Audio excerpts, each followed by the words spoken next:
sommes le mercredi 2 octobre 2024. Mesdames et messieurs, fidèles internautes de Le Rural TV, bonsoir et bienvenue dans cette édition d'information dont voici le sommaire. Le cancer du sein est une menace pour les femmes, mais le rôle des hommes est souvent oublié dans cette lutte. Nous nous intéressons à ce sujet dans cette édition. Et puis dans le dossier, nous abordons l'importance des énergies renouvelables dans les zones rurales dont l'accessibilité à tous présente des défis. Voilà donc pour les grandes lignes de ce journal. Les détails dans un instant.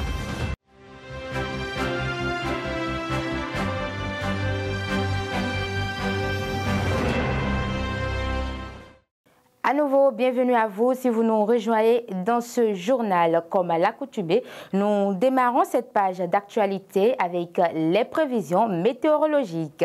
Ce jeudi matin à Malanville, le ciel sera variable. Les températures oscilleront entre 24 et 33 degrés Celsius. La fiabilité des prévisions est bonne.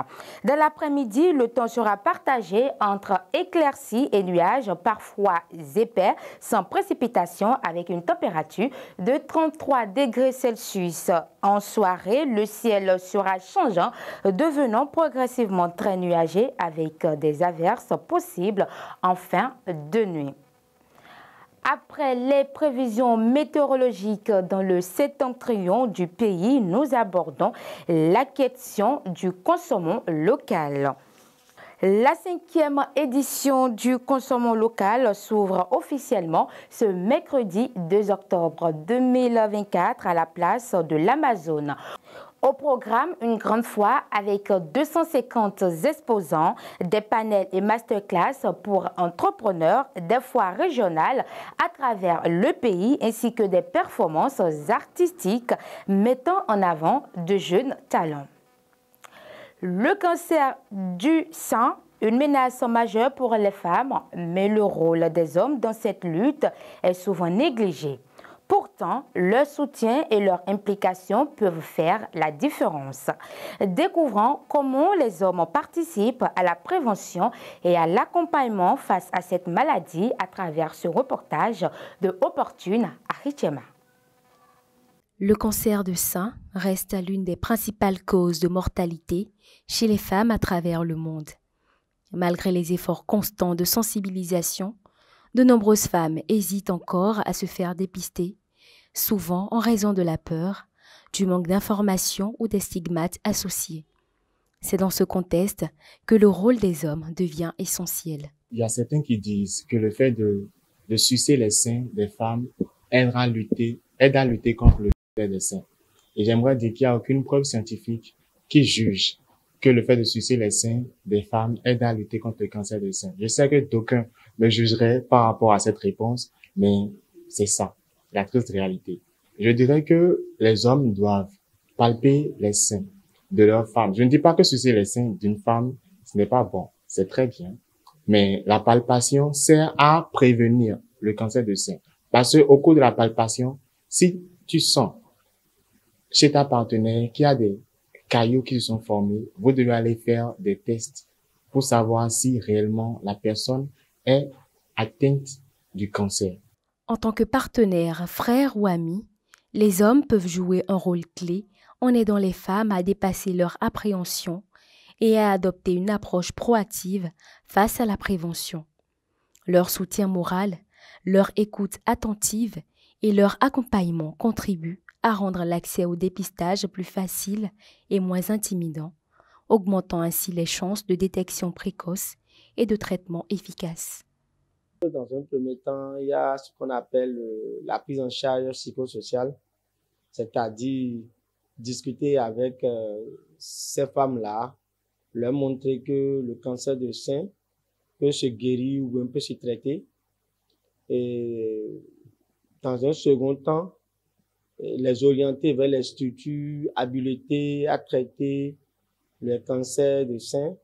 Parce qu'aujourd'hui, il y a plusieurs ONG ou les centres de promotion sociale qui peuvent les orienter vers le CNHU ou les centres de prise en charge intégrés pour le traitement du cancer du sein. Mais je pense que nous, en tant qu'hommes, nous avons cette responsabilité de discuter psychologiquement avec ces femmes-là, leur montrer qu'on est là avec eux et qu'on pourrait les aider, les accompagner aussi dans la lutte contre le cancer du sein qui aujourd'hui fait ravage en Afrique et dans notre pays. En participant activement aux campagnes de sensibilisation et en combattant les tabous, les hommes peuvent influer sur les perceptions sociales et aider à normaliser le dépistage régulier.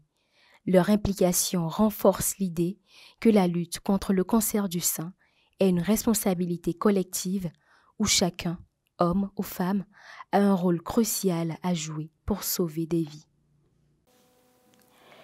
Merci à Opportune Arichemé et Maël Anato pour cette production. Toujours dans le registre santé, la rage continue de causer des décès au Bénin, notamment chez les enfants. Entre janvier et août 2024, le pays a enregistré 1194 morsures d'animaux de compagnie, dont 20 ont entraîné la mort des victimes suite à la rage, selon le ministre Gaston Dossorouy. Ces informations ont été dévoilées le jeudi 26 septembre 2024 lors de la première édition des Journées vétérinaires du Bénin. Nous nous intéressons également à la question relative à l'énergie renouvelable dans cette édition.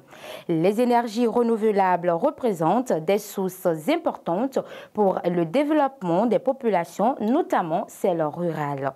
Cependant, pour les rendre davantage accessibles à tous, une lutte importante s'avère indispensable face aux enjeux climatiques et environnementaux auxquels elles font face. Les énergies renouvelables sont largement perçues comme des solutions essentielles pour répondre aux défis climatiques. Toutefois, leur développement rencontre plusieurs obstacles qui freinent leur adoption. Il peut arriver que le terrain choisi pour faire l'installation soit un terrain qui ne convient pas au poids, par exemple, de tout le champ qu'on veut installer. Donc ça fait partie des défis techniques que nous rencontrons lors des installations.